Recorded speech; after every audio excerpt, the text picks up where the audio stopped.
Hello, আসসালামু আলাইকুম। আমি doctor Nipa, obs and gynaecologist.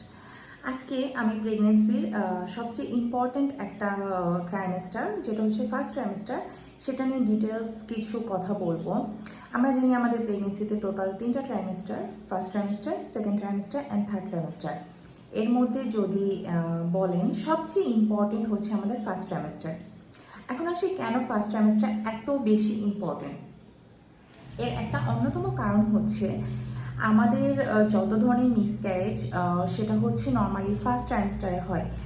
এর কারণ যদি আমি বলি, সেটা হচ্ছে বাচ্চাদের যে অর্গান ডেভেলপমেন্ট, সে অর্গান ডেভেলপমেন্টটা আমাদের ফার্স্ট ট্রাইমেস্টারেই হয়। সো দেখা যায় যে ওই ফার্স্ট ট্রাইমেস্টারে যদি মা প্রপার একটা কেয়ার না পায়, তখনই মিসক্যারেজগুলো হয়ে থাকে। হরমোনাল কারণে, তারপর হচ্ছে জেনেটিক কারণেও মিসক্যারেজ হতে পারে। বাট এটা অন্যান্য কজের মধ্যে একটা অন্যতম কজ হচ্ছে মায়ের ফুড হ্যাবিট, একটা প্রপার কেয়ার। আর আমাদের যে হরমোনাল চেঞ্জ, প্রেগনেন্সিতে যে হরমোনাল চেঞ্জগুলো হয়, সেটা ফার্স্ট ট্রাইমেস্টারে অনেক বেশি হয়। সো এই জন্য দেখা যায় কি, মাদের ক্ষেত্রে ফার্স্ট ট্রাইমেস্টার অ্যান্ড লাস্ট ট্রাইমেস্টারটা একটু ক্রিটিক্যাল কিছু সময়। অ্যান্ড এই হরমোনাল চেঞ্জেসের জন্য মায়ের অনেক বেশি পরিমাণ উইকনেস, ভমিটিং টেন্ডেন্সি, দেন খাবারের প্রতি যে অরুচি, এই জিনিসগুলো কাজ করে। সো দেখা যায় যদি মা প্রপারলি তার ডায়েটটা মেনটেন না করে, সেটার ইফেক্ট বাচ্চার উপর পড়ে। তাছাড়া তার প্রেগনেন্সিটা যদি কোনো প্ল্যান প্রেগনেন্সি থাকে, তাহলে অবশ্যই তাকে প্রেগনেন্সির আগে এবং প্রেগনেন্সির শুরু থেকে একটা ডক্টরের চেক আপে থাকতে হবে। এখন আসি ফার্স্ট ট্রাইমেস্টারটা এত ইম্পর্টেন্ট কেন। ফার্স্ট ট্রাইমেস্টারে আমাদের অনেক হরমোনাল চেঞ্জেস আসে। এই চেঞ্জেসের জন্য দেখা যায় মায়ের একটা জেনারেলাইজড উইকনেস কাজ করে, ঘন ঘন প্রস্রাব পায়। দেন হচ্ছে বডিতে দেখা যায় যে অনেক ধরনের চেঞ্জেস আসে, প্রচুর পরিমাণ ভমিটিং টেন্ডেন্সি হয়, খুব নশিয়া মানে বমি বমি ভাব হয়, খাবারের অরুচি চলে আসে, মা দেখা যায় কিছুই খেতে পারে না, বা যা খায় সেটাই বমি করে ফেলে দেয়। তো এই জন্য এই সময়টাতে মাকে একটা প্রপার কেয়ার দেওয়া খুবই ইম্পর্ট্যান্ট। এখন অনেকেই বলে যে মায়ের প্রেগনেন্সিতে দেখা যায় যে খাদ্য চাহিদা অনেক বেশি হয়ে যায়, অনেক খাবার দিতে হয়, যেটা মানে আমাদের ইভেন একটা মিথ আছে যে এখন মায়ের পেটে একটা বাচ্চা, দুইটা মানুষ, দুইজনের সমান পরিমাণ তাকে খাবার দিতে হবে। এটা টোটালি একটা রং আইডিয়া। নর্মালি আমাদের যে 300 ক্যালোরি এক্সট্রা খাবার অ্যাড করতে হয়, সেটা সেকেন্ড ট্রাইমেস্টার থেকেই আমরা অ্যাড করতে পারি। অ্যান্ড ফার্স্ট ট্রাইমেস্টারে মা তার রেগুলার যে ডায়েট বা তার ওয়েট অনুযায়ী তার যে ক্যালোরি চাহিদা, সে সেই পরিমাণ খাবার নিলে এনাফ। বাট তার খাবারের তালিকায় কিছু জিনিস এক্সট্রা, যেটা রেগুলার মেনটেন করতে হবে। তার মধ্যে একটা অন্যতম হচ্ছে 2টা করে অ্যাটলিস্ট তাকে ডিম নিতে হবে।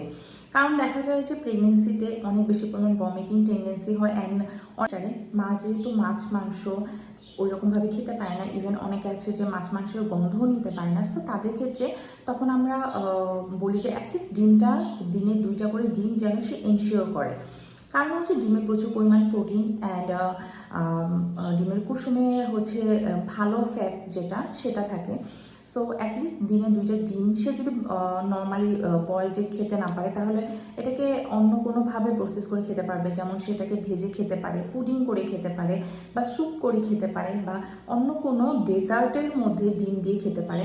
কিন্তু কাঁচা ডিম খাওয়াটা টোটালি অ্যাভয়েড করতে হবে। ইভেন প্রেগনেন্সির এই ফার্স্ট ট্রাইমেস্টারে কাঁচা যে কোনো ধরনের প্রোটিন জাতীয় খাবার, যেমন মাছ মাংস, মানে আধা কাঁচা, তারপর হচ্ছে যেমন ডিমটা অনেকে মেয়োনিজ করে ফ্রিজে রেখে দেয়, মেয়োনিজটা, এই জিনিসগুলো টোটালি অ্যাভয়েড করা উচিত।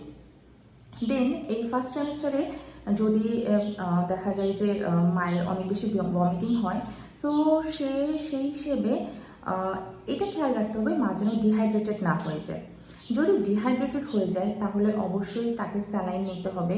মুখে স্যালাইন খাবে, যদি মুখে স্যালাইন খাওয়ার পরেও সেটা তার প্রপারলি তার হাইড্রেশনটা মেনটেন না হয়, তাহলে অবশ্যই তাকে হসপিটালাইজড হতে হবে অ্যান্ড আইভি স্যালাইন নিতে হবে।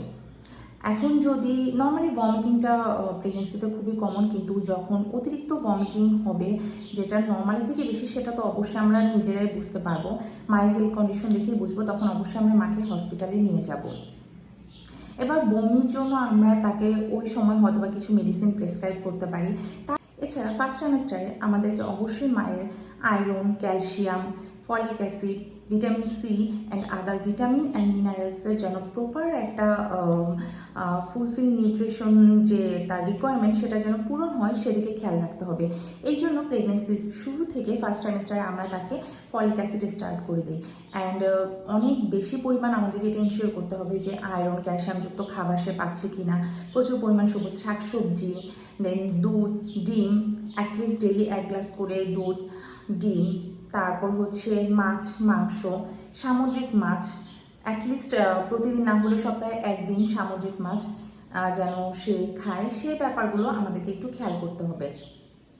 নেক্সট, তার খাবারের মধ্যে আমরা যদি বলি যে কী কী খাবার তাকে অ্যাভয়েড করা উচিত, তাহলে আমরা সেরকম কিছু অ্যাভয়েডের মতো নেই, বাট প্রসেসড যে ফুডগুলো, জাঙ্ক ফুড, বাইরের যে খাবারগুলো সেগুলো অবশ্যই মা অ্যাভয়েড করবে। মেয়োনিজযুক্ত খাবার, এই খাবারগুলো সে অ্যাভয়েড করবে।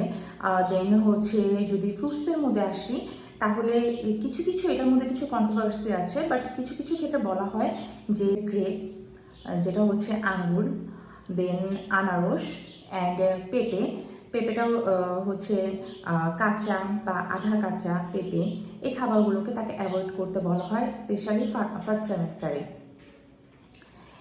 এছাড়া প্রতিদিন মা একটু হাঁটতে বের হলো, ডেলি কিছু ছোটোখাটো এক্সারসাইজ করলো, খুব হেভি এক্সারসাইজ না, ঘরে টুকিটাকি কাজ করলো, দেখা যাবে মায়ের মনও ভালো লাগবে, সে ফিজিক্যালি অ্যাক্টিভও থাকবে।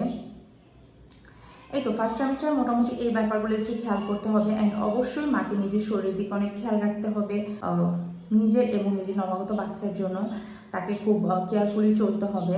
অ্যান্ড ফার্স্ট ট্রাইমেস্টারে একটু হ্যাভি লিফটিং, এই ব্যাপারগুলো একটু অ্যাভয়েড করা উচিত। এই হচ্ছে ফার্স্ট ট্রাইমেস্টার নিয়ে যত কথা। যদি আপনাদের আরও কোনো কোশ্চেন থেকে থাকে তাহলে অবশ্যই আমাকে কমেন্ট সেকশনে জানাবেন। সো সেই পর্যন্ত এতটুকুই। আর যদি এই রিলেটেড আরও কোনো ভিডিও ফিউচারে আমি আমার যে ভিডিওগুলো সেগুলো জানতে চান, তাহলে অবশ্যই চ্যানেলটিকে সাবস্ক্রাইব করে রাখতে পারেন, সাথে বেল আইকন দিয়ে রাখতে পারেন যেন আমাদের ফিউচার ভিডিওগুলো আপনি পান।